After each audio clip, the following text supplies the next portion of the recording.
Good evening. I'm David Kahn, Executive Director of the Adirondack Experience. I'd like to welcome you to the first of our virtual Monday evening explorations.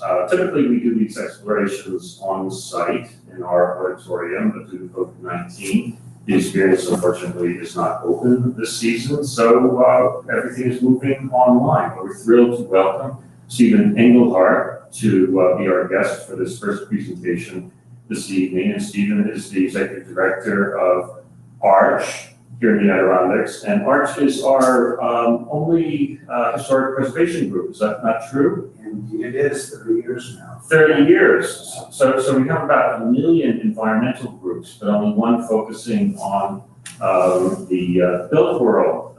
So we're so glad that ARCH exists, and thank you for all the terrific work that you do. A little bit about Stephen. He's a native of the region, has a BA from SUNY Plattsburgh and MS in Historic Preservation from the University of Vermont.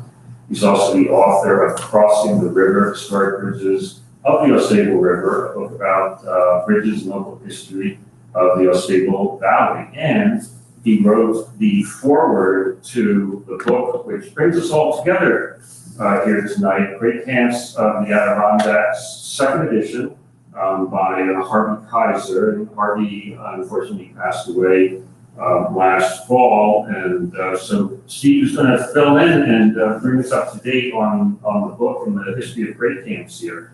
A couple of housekeeping things. First of all, this is new for us here at the Adirondack Experience, so if we've got a few technical issues that pop up, I'm sure you'll forgive us, but please bear with us. We're going to talk for about 25 minutes or so, and then we're going to take questions from you, the members of the audience. And so if you'd like to submit a question during this program, please submit it through the video chat function, and you can join as a guest if you're not already registered, or you can also use the questions and answers link that was provided to you in your registration confirmation. And you can also use either of those two means to communicate with the staff here at the Adirondack Experience, who are all hiding behind the scenes and ready to help, and we'll be taking the questions. And by the way, if you see me playing with my iPhone, it's not because I'm checking my email, but your questions will actually be forwarded to me via text. So I'll occasionally be taking a look down there. So a couple of things about where we are. We're here in what we call the main building at the Adirondack Experience. And it has that funny name because this was actually the first building that opened here in 1957. And you can sort of see we're in a kind of rustic-y environment, aren't we, Stephen? You know, with this gigantic fireplace, and there's a 12-foot high moose head that's right out of range of the camera, right? That's up there. Take our word for it. It's actually here. And we couldn't bring a great camp to you, so we brought the next best thing, which we have right here, which is a birdhouse from Camp Pine Knot. And I can tell you, we acquired it in 1955, and so it's okay, we weren't over there looting the other day. It was given to us a very long time ago. And it's unique, and it's got, for some reason, cowboys waving their hats in the air, pointed on the sides, and we won't get into that, but you know, it's just one of those interesting Adirondack kind of details.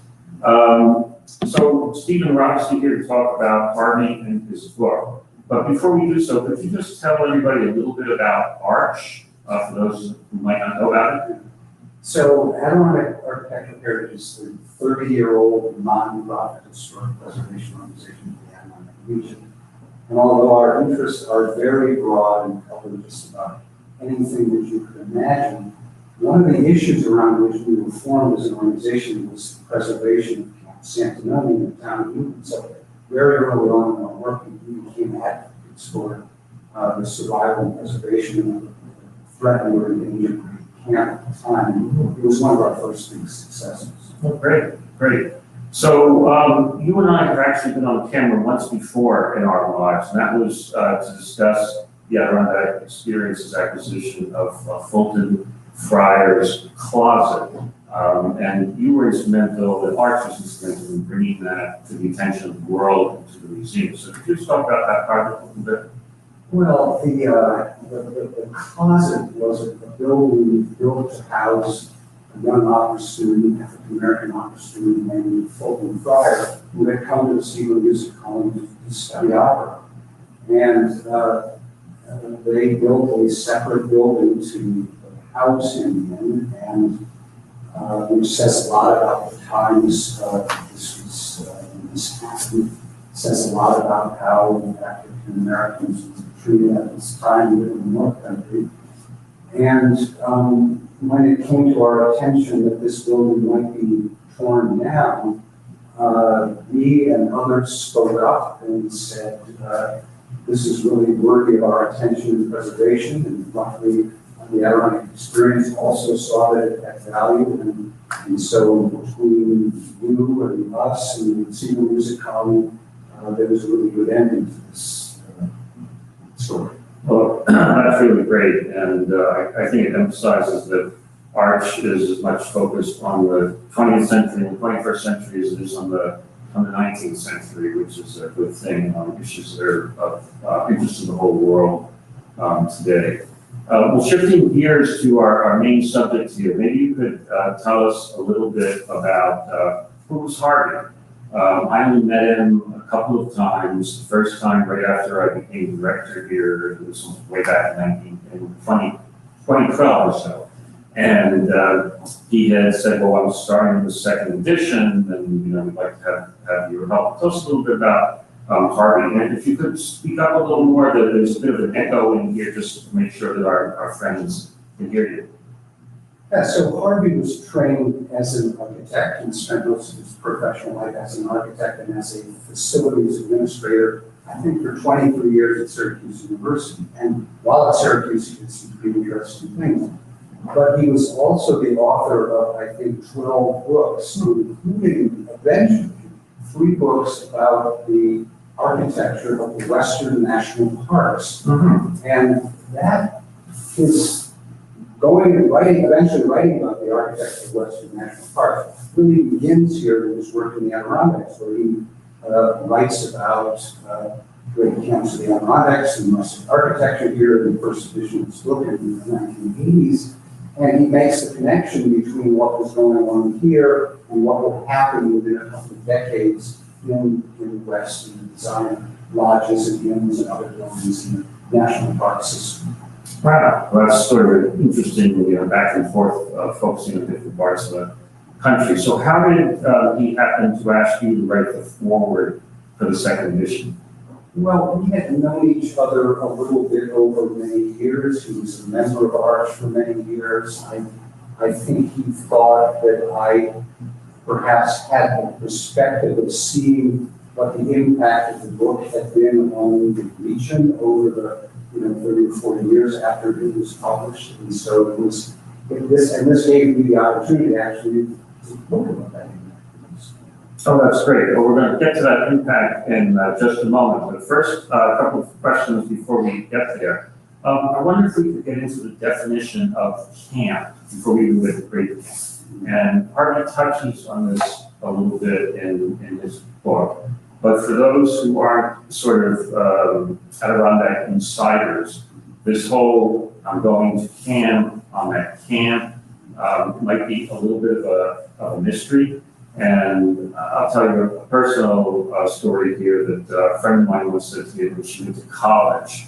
One of her roommates said, well, come visit the family camp in the Adirondacks this summer. So she goes up, she drives up, and she's got a backpack, and she's wearing flip-flops. And she pulls up in this driveway to this enormous mansion, with giant balconies and this and that. And she thought, oh my God, what is this thing? So could you just talk a little bit about, so what's a camp? Well, I think you sort of said it all, because I think, at least in Adirondack terms, camp can be everything from, well, first of all, a place where young girls and boys go to learn about nature and outdoor recreation, but it can also be the simplest of buildings in the woods or on a lake with the simplest of accommodations, and all the way up to the kind of land places that we're talking more about today. And it's a bit like, the people that own the big mansions at Newport, calling them cottages. Mm-hmm. It was a way sort of diminish really their grandeur. I think that's Right. true about great camps, calling them camps. Right. But people need to be more mindful of their guests so they don't freak them out. But anyway, we won't get into all of that. So now what's a great camp and what constitutes a great camp and who decides whether it's a great camp or a regular camp? Well, it was really Harvey that sort of lays out the criteria that we sort of come to understand as what a great camp is. And it includes about 5 things. I mean, one is that most great camps are compound buildings, not a single large building, but individual buildings, usually each with a different function. Dining room, kitchen building, a living room, cabins for guests and owners, maybe a recreation building, a boathouse, a tea house, buildings for the staff. And in the largest camps, like at Sagamore, there were 4 dozen plus buildings. So multiple buildings, often with separate uses. They were built with native materials, wood, logs, bark, and twigs, shingles, and native stones. So the materials used to make them seem to come from the surrounding areas, and the buildings seem to kind of grow right out of the landscape. Often they're set in their own lakeside setting. Often they have thousands of acres of land around them. Almost always they're very sensitively placed on the landscape, so they don't overwhelm the landscape, but seem to kind of merge and blend with it. And then in some of the bigger camps, there's some degree of self-sufficiency, gardens and farms and animals and support staff, and even blacksmith shops and carpentry shops and so on. I guess they have to be self-reliant in many aspects in order to feed guests and this, that, and everything. And way up here. Well, some of these built in the 1870s, 80s, and 90s were quite far away from, good sources of meat and produce, and so the ability to provide good food for your family and guests is a real wonderful thing to do. Well, let's turn to an issue you brought up a little earlier, the importance of this book.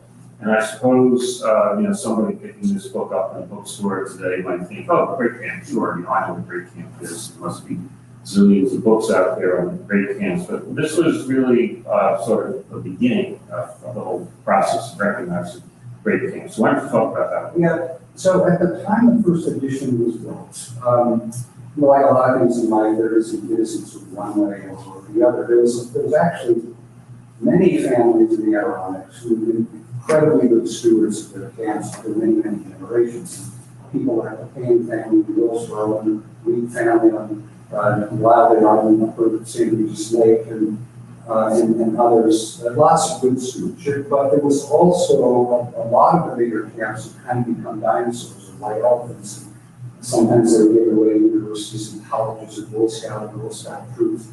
And the condition of them was declining, and a lot of them were being abandoned in the middle of the 20th century and being burned or demolished or deteriorating. And so Harvey's book occurs at a time when there was a sort of low ebb of interest in general in great camps and in rustic architecture. And he really shines a light on all of this and really excites the public about something very special about the region's architecture.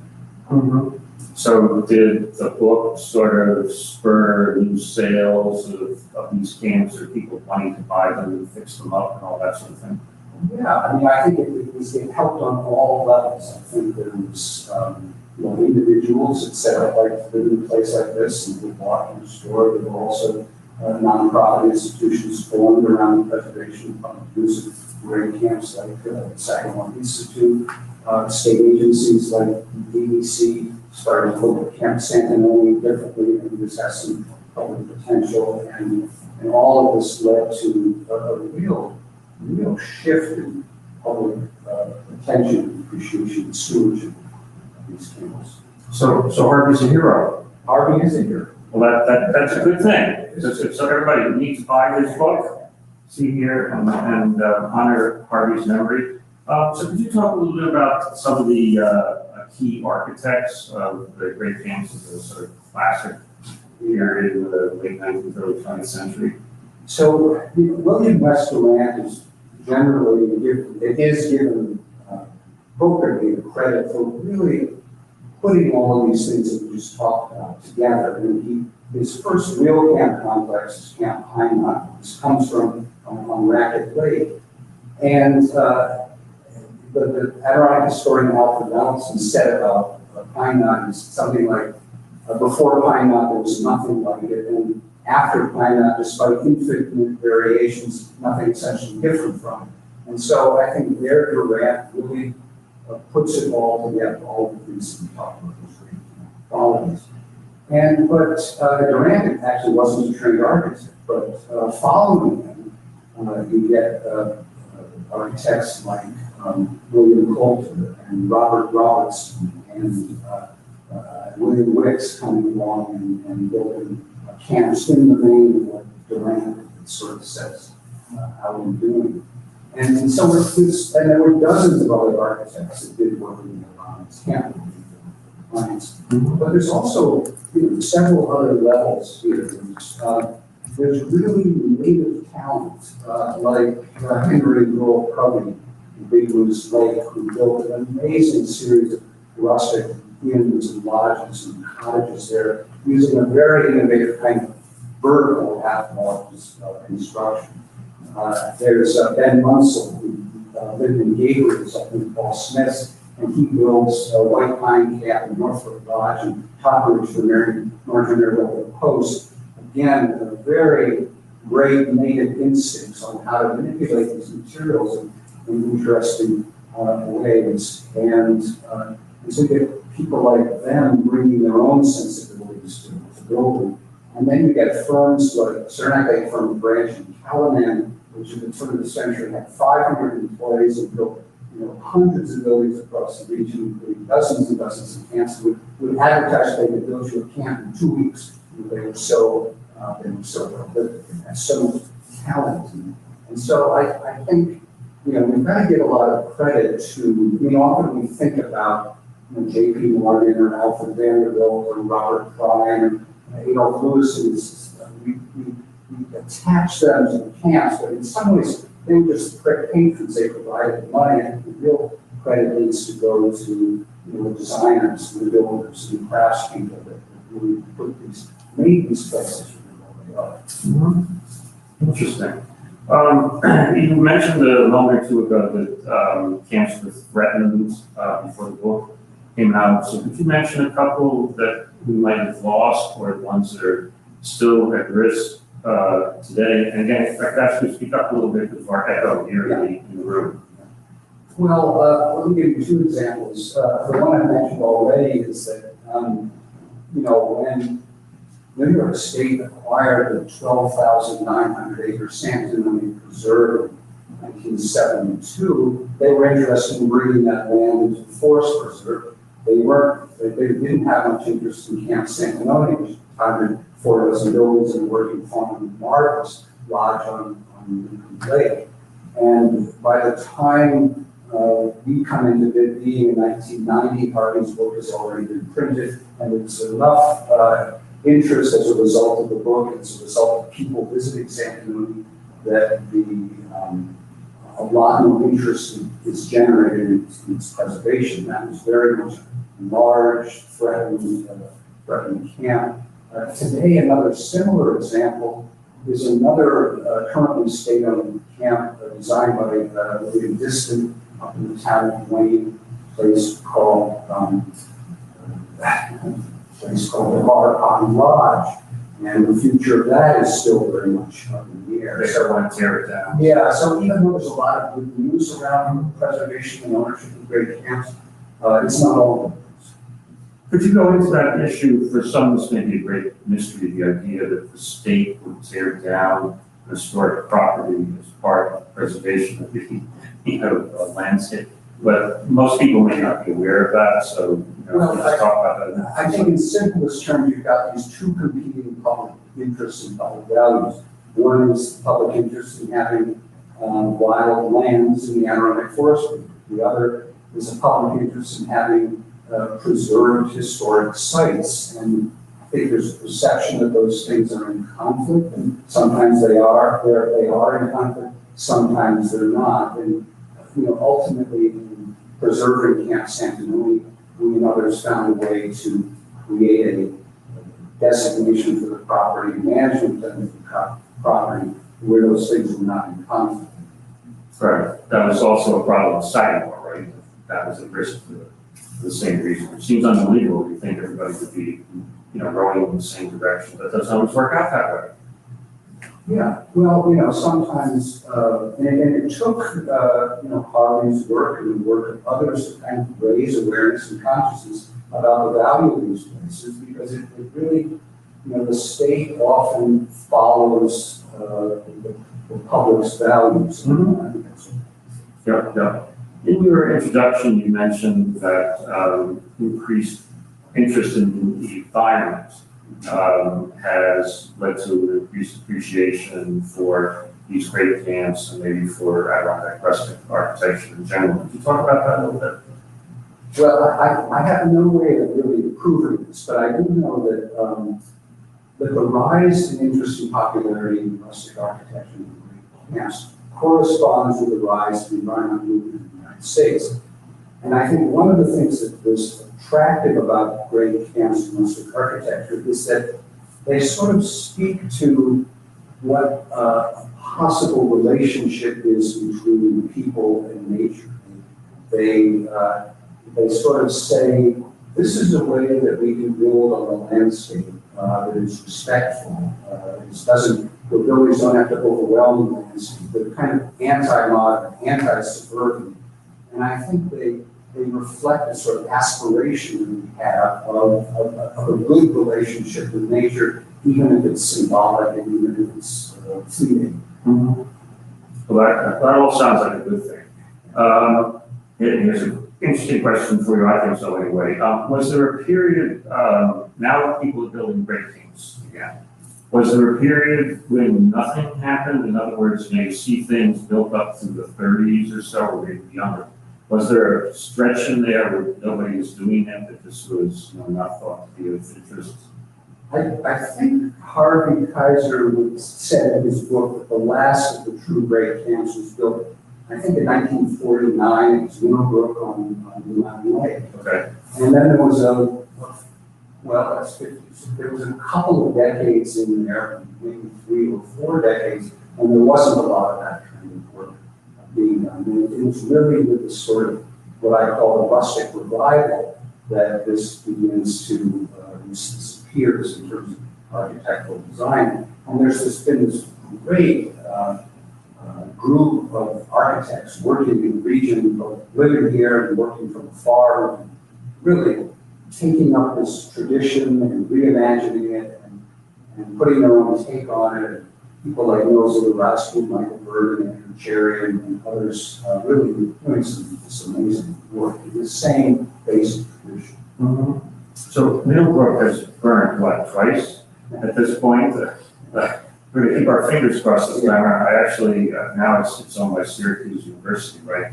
And one of the ex-trustees told me about the second burning that the trustees were having a retreat.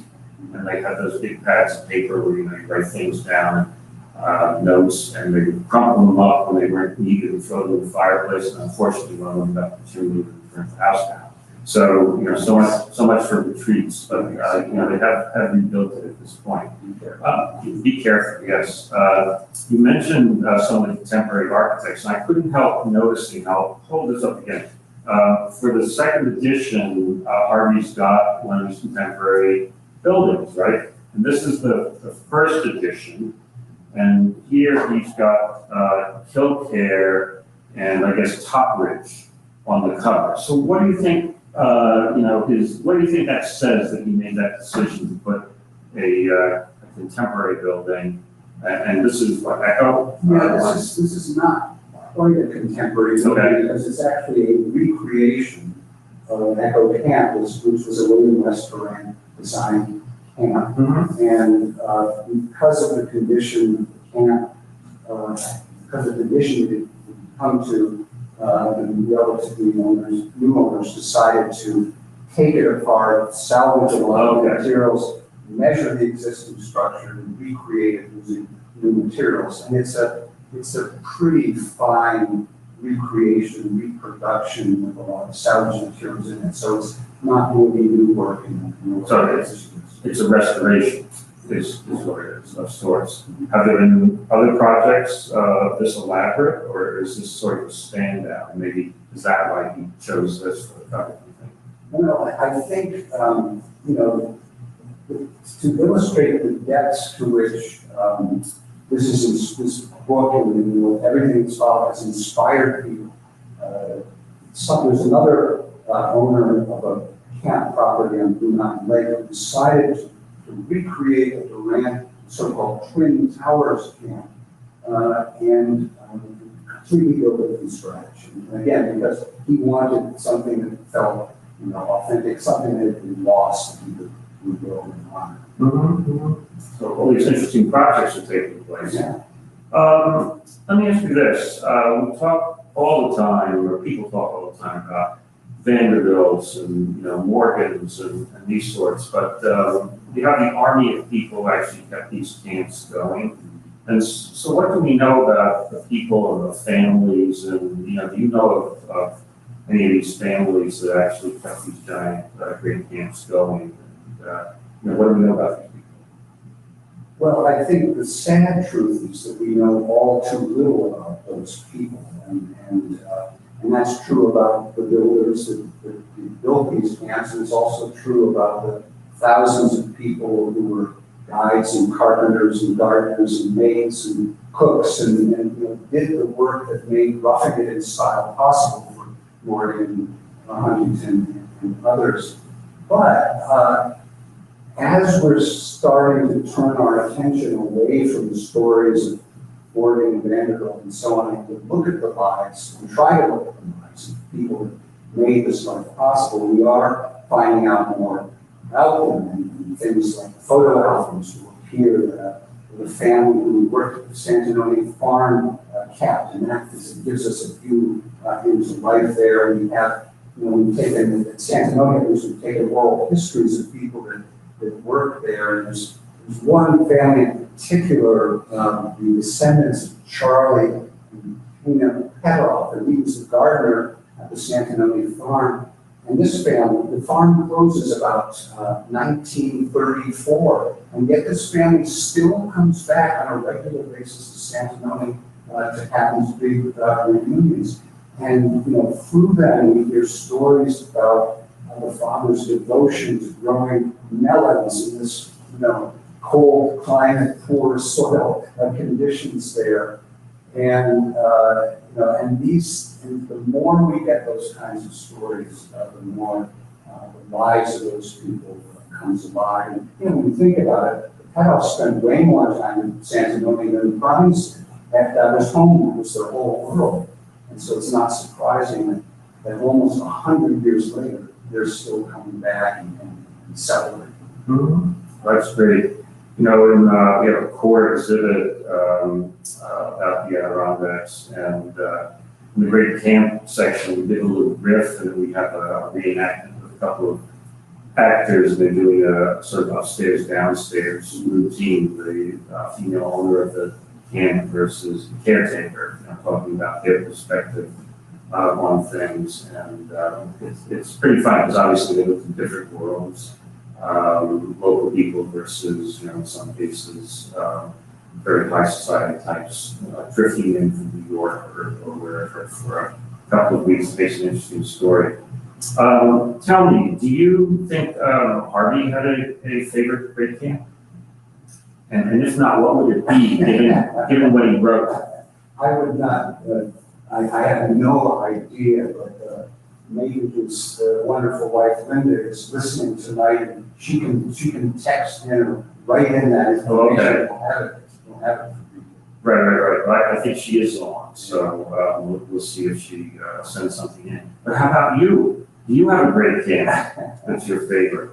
Well, you know, Adirondack Architectural Heritage has been associated with Camp Santanoni for 30 years, and I've spent a lot of my heart and soul time there, and so I love it very deeply and know it well.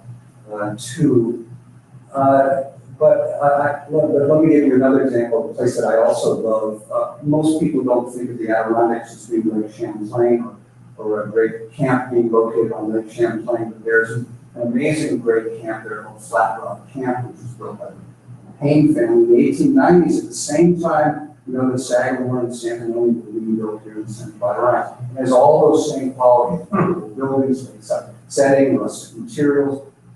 Even had a chapel on the property, working farm, and so on. And so to me, I love the surprise that you can find a place like that in a very unexpected setting.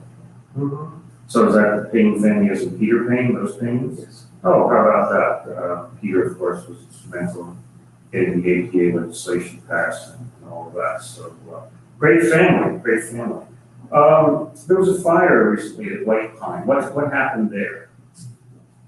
I think that was an electrical fire of some kind in one of the shop buildings in what is sort of caretaker's complex at the camp. And I think the fire destroyed 5 buildings, 5 very important original buildings, but not the cottage buildings that are along the sort of spine of the escarpment along the way. And I'm told that the owners are going to be building authentically, and hopefully in another year they'll be back and Well, that's good. Fire is always a scary thing with these buildings. I've always wondered at Killcare, there's this giant complex that gets burned at one point, was never rebuilt. What was that for? That whole giant area with the stone walls that stand there, like a ruin. Yeah, so Killcare, when you asked about my favorite great camp, I should say I think Killcare is probably the great camp, with the exception of the building that burned in that fire, is in the the best overall condition. Really super intact, very well cared for. And it feels like you're walking into the place at the time. Real from the center, remarkably well preserved. Mm-hmm. But also very private and not often seen by the public. The building you're referring to was part of a U-shaped barn complex there, which was quite substantial. Some of the buildings there, this amazing sort of cyclopean stonework there, very, very beautiful. And one of those buildings in barn complex, and I think it was the first one. Mm-hmm. Mm-hmm. And just a reminder to our audience, please, if you have any questions, feel free to send them in via the video chat link. About Killcare, it's funny, they take guests at this point, and I heard that there's a famous bedroom, what was this garden's bedroom, with all the branches and the raccoons and that sort of thing up there. So apparently there was a family in there once. The children were terrified by the raccoons up in the branches. So I guess it didn't have quite the effect that Mrs. Garvin was expecting there. But it is quite an amazing complex and a fascinating thing to see. So which of the great camps that people can actually visit today, either on their own or, if they're willing to pump down $1,000 a night or whatever it is, if they could stay overnight? Yeah. So the camps that you can most easily visit, Camp San Antonio is open 365 days a year. It's open up in New York State. It's staffed during the summer where you can get guided tours. It's free of charge. Sagamore is open for a big chunk of the year for guided tours. That's easy to visit. White Pine Camp, which was the summer lighthouse in Calvin Coolidge, in the 1920s, is open, I think once or twice a week during the summer months for tours. You can also occasionally get, Camp Pine Knot occasionally opens itself to the public, as does Eagle Island, a wonderful William Coulter designed camp on the Upper Saranac Lake, built for Vice President Levi Morgan. That's occasionally open to the public, and that is now the Girls Camp. Mm-hmm. And then besides that, you can, if you want to guest, you can go to places like the Point or Hedges or Minnowbrook or Blue Mountain Center, and others are accessible that way. Why don't you tell us a little bit about the point, who owned that, and what does it take if you want to stay there for a night? I do not know that. It is a beautiful facility, very well cared for. I don't know much about the history. I think it was built for Harvey Rockefeller. It was designed by, I believe, William Diston. I can't remember the date. I think it's the 1930s, something like that. And it's gone through some changes in ownership. It's now a very high-end resort, offering very special experiences. I guess Bill Care is that way too now. You can stay there, although it doesn't mean like more. And there you rent the entire place, and Of course. and it comes with the chefs and guides, and it's the whole. So I bet the experience would be a real great camp owner, right? You have the whole thing to yourself, along with the raccoons up in the branches and squirrels that always makes you more fun. So is Arch going to be visiting any great camps this season? You have this whole tour program, so can people see great camps during this season? Yeah, so we typically, in a non-COVID year, offer 40 to 50 day-long excursions all over the Adirondack regions, exploring everything from great camps to industrial communities that can take you down into Annapolis, Mississauga, to just about anything. There's very little that doesn't interest us architecturally. And typically, and something will take people to look at camps in Lake Placid and Big Moose Lake and Racket Lake, and sometimes Flat Rock, Cameron, and Lake Champlain. We're not offering all of those this year, but typically through us, one can see many of the places that we've talked about. We've been talking about Harvey's book on great camps. Could you mention just a little bit about what are some of the other books that he inspired? Because you sort of set off a whole industry there, didn't you? Sure. Well, along with the public interest in great camps came public interest in rustic furniture. And I think there's many more books about rustic furniture than there are about camps and rustic architecture. I can't even begin to list all of those. But, there's been a lot of books, separate books, written about places like Sagamore and Santamon and other White Pine Camp. And what else? Craig Gilburn's book, Homes Away from Home, I think is really seemingly fine, well-researched book on that. So that's good to know. Okay, listen, we have a question. Did Harvey, or does Stephen, that would be you, envision a new generation of wonderful great camps designed by contemporary architects? Now, there are some, obviously already, but how would you answer that? Well, I think the times have changed. We're living in the 21st century. There isn't the same need that camp owners have for self-sufficiency, so it's hard to imagine building a camp that has a working farm job with it. We live in a time when even the wealthiest of them, we can't afford to have staff the size of 20 people so that work at some of these places. Times are different. I think what is going on now is that architects are designing some really, really fine, beautiful places that are every bit as extraordinary as the things described in Harvey's book.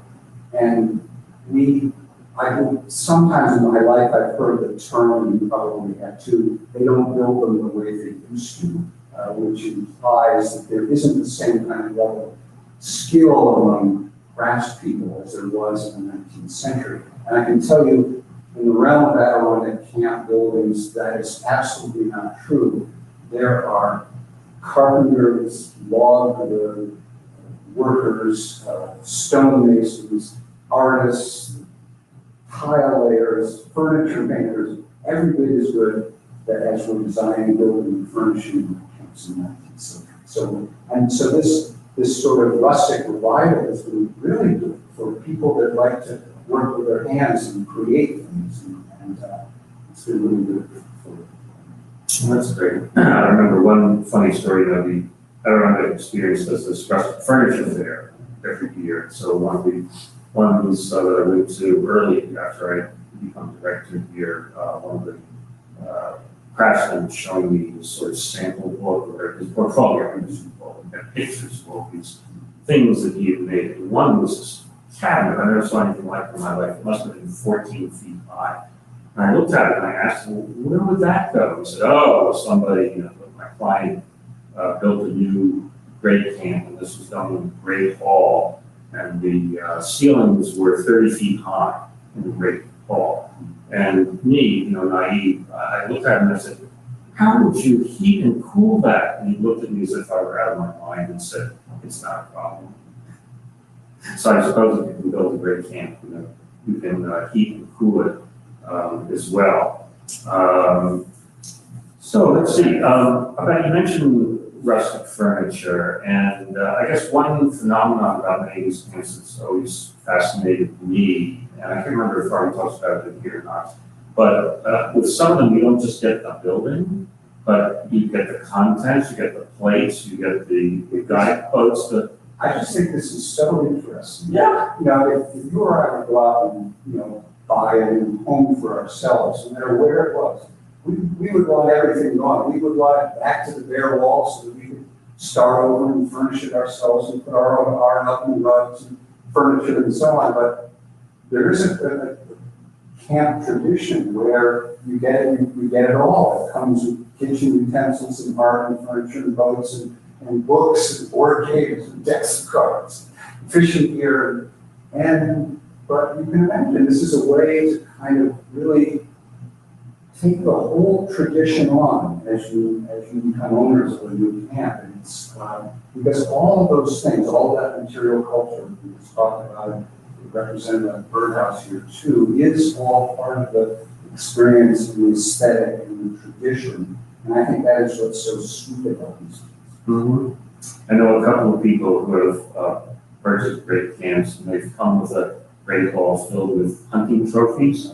Sometimes, and the animals are from Africa, right? So they've got hippopotamus and zebras and this, that, and the other thing. So, it's not deer and moose and that sort of thing, but you never know what you're going to find in these camps. And some of them had exotic accoutrements, right? Like a gondola and things like that. People, got from all over the world.